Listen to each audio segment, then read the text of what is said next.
Jennifer, and welcome to my Flagstaff home. Today I'm going to be sharing with you kind of how my garden is coming along at the end of June. You have to remember that in Flagstaff, our growing season is really short. The official beginning of the growing season is not until the middle of June, and then the end of the growing season is the middle of September. We have a 50% chance of frost on either of those dates at the beginning and end of the growing season. So yeah, we have to start things indoors and all that kind of stuff.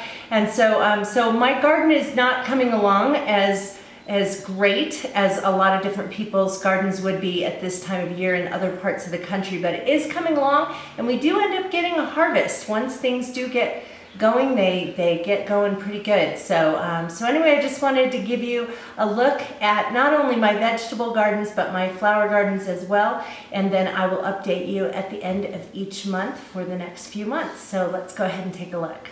Well, we're going to start off by showing you my tomato garden, and the tomatoes you'll see in this garden are all different sizes, and it's because I started putting some out in April, and then I put some out at the end of April, and then I put some out in May. I was kind of risking it a little bit.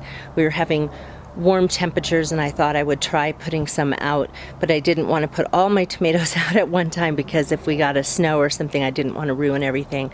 So I have 7 different tomato plants. I have two black crims, that's these guys up front, and I have a black cherry tomato and a nugget cherry tomato. I've got a Anna Russian back there, and I've got 3 San Marzanos.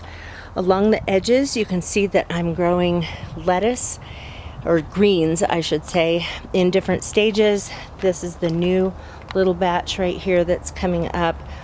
This one's been growing for a while and we're harvesting off of that, and also this one, and then this is a newer little batch over here.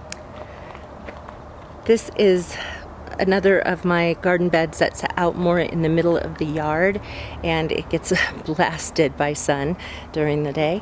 But right here in front of us I have snap peas growing on this little tunnel, and then underneath the tunnel I should say, we have some soybean plants for edamame. And then over here, sorry about that. Over here I'm growing two beds of peas, just regular peas. And then in these buckets I'm growing my potatoes. So if you saw my video about growing potatoes in buckets, this one right here is the bucket that I started in April, and the dirt is filled up all the way to the top. If you take a look at that video, you'll see why I continue to add layers of dirt. It just makes for more potatoes. This is the second bucket that I planted in May, and that one's coming along. And then this one right over here I just planted in June, and the potatoes are just starting to peek above the soil right now. The rest of the beds have squash or cucumbers in them. These 3 squash plants are mystery squash. I ordered a package of seeds that were kind of an assortment of squash, and you don't really know what you're getting. I thought that would be kind of fun. So those are mystery. That one's a mystery. That big thing right there is a horseradish plant. This right here is a cucumber that's called a Mexican mini watermelon, and it's supposed to grow up on this little cage here and make tons of little tiny cucumbers that look like watermelons, but they have kind of a lime flavor, I guess. So another mystery squash, that's a cucumber. It's kind of limping along. And then I have a couple of patty pans, and then another mystery squash, and that powder, in case you're wondering, is diatomaceous earth. I had some ants over here and I put that down. It's a natural way of killing ants. This right here, these are 2 loofah plants. I thought it would be kind of fun to have my own loofah sponges. Although it's going to be a real long shot if these guys actually give me some loofahs because we have a short growing season and they need a long growing season, but I started them inside, so I'm kind of hoping. These are supposed to be a variety of strawberry, but they're just like the slowest growing strawberries on the planet. You can see I have some potted plants over here, and then my little bucket with my flowers here.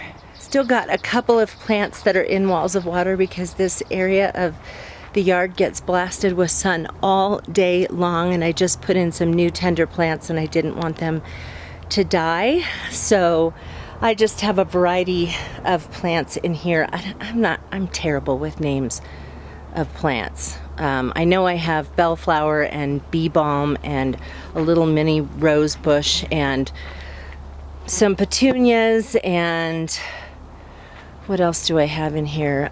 Catmint and this is right here is thyme, and this over here is oregano. So that's nice because I can harvest right out of my garden. And yeah, that's the flower garden. Now let's go take a look at the shade garden. This shade garden I put in last summer, and I wasn't sure if things were going to come back, and everything came back. So I was very, very excited about it.